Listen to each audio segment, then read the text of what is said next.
Dinasti kekuasaan yang sedang tren sekarang ini ya berarah kepada Jokowi dan keluarganya. Sekarang anaknya menjadi cawapres, satu menjadi ketua partai, satu lagi menjadi wali kota. Kalau tidak salah, ketiganya yang terjadi kesalahannya bukan karena dia sendiri yang melakukannya. Kalau dia pasti salah, pasti ada peran hukumnya. Pak Jokowi terhadap karir anak-anaknya pasti ya, tidak langsung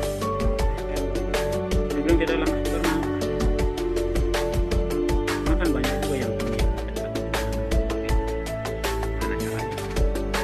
Tapi untuk keluarganya salah satunya berharap yang ada padanya dan mempengaruhi bagi karir orang-orang yang dekat dengan dia.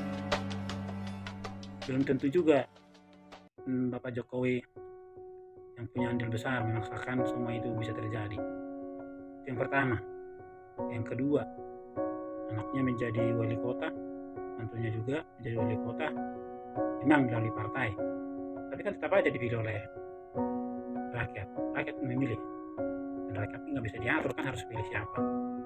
Artinya anak menantu bisa menjadi kepala daerah karena dipilih oleh rakyat. Bukan gara-gara partai. Persoalannya, kenapa saya bilang begitu? Yang lain juga kan diangkat oleh partai, dicalonkan oleh partai. Jadi kenapa keluarga Jokowi yang menang? Kalau dibilang gara-gara Jokowi, berarti terjadi kecurangan dong dalam penghitungan suara selama ini dalam pilkada. Ya, sekarang salah satu anaknya menjadi ketua di sebuah partai tertentu. Apa bisa? Ya enggak juga kan? Seseorang dari luar menjadi kepala rumah tangga di rumah tangga kita. Kalau bukan kita sendiri yang mengangkat dia menjadi kepala dari rumah tangga kita itu. Bisa dibilang dari luar itu dalam memberikan tekanan. Zaman sekarang saya rasa itu sulit terjadi dalam era keterbukaan. Yang kedua, yang ketiga, anaknya menjadi salah satu cawapres melalui beberapa perdebatan ataupun ya suasana politik yang memanas karena katanya masih muda, emang muda sih, melalui sidang MK, dan ternyata dalam putusan itu pasangan nomor 2 dalam hal ini cawapres Gibran tetap bisa maju untuk melangkah menjadi cawapres dengan nomor urut 2. Nah, sekarang dikatakan itu terjadinya dinasti politik atau politik dinasti. Sementara kita tahu sebelumnya yang menjadi pasangan daripada capres nomor urut 2 itu adalah dari salah satu partai besar. Tetapi kenapa tiba-tiba partai besar itu malah mencalonkan Bapak Gibran, namanya Presiden Jokowi, menjadi cawapres? Apakah partai besar itu mendapat tekanan dari Jokowi?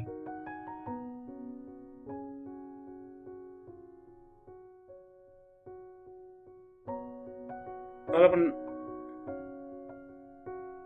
partai besar itu tidak punya sosok,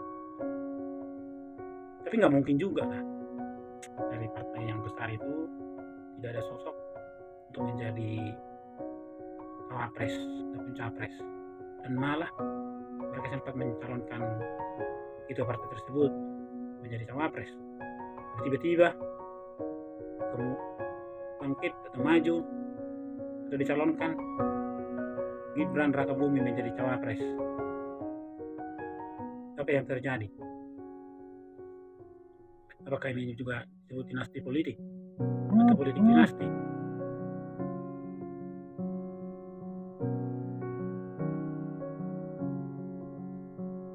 Seperti jawabannya Bapak Joko Widodo, ntar juga kan yang memilih rakyat. Ya, kalau kita nggak mau terima dengan sebutan politik dinasti itu, ya nggak usah pilih, kan itu adanya. Dan kalaupun Jokowi punya andil besar untuk itu, pertanyaan atau logika sederhananya, siapakah orang tua yang tidak mendukung karir anaknya? Jelas terlihat partai biru itu, ya kan? Bapak mantan presiden dengan anaknya, atau partai yang bendera merah itu, ya kan? Dari dulu sampai hari ini di penguasa di sana, anaknya juga jadi penguasa di sana. Kenapa bukan anaknya yang dicalonkan? Karena memang tidak ada nilai jual dalam tanda petiknya. Terus apa salahnya coba? Masih muda katanya. Baguslah masih muda. Saya memang bukan pendukungnya salah satu dari ketiga capres itu, dari ketiga pasangan itu. Bukan. Tapi saya punya pilihan juga. Saya jadi golput.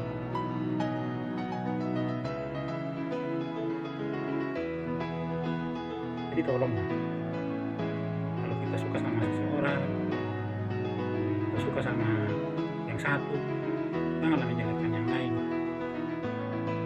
Didiamkan saja. Atau mari membangga-banggakan apa yang kita suka. Bukan kayak itu lebih baik.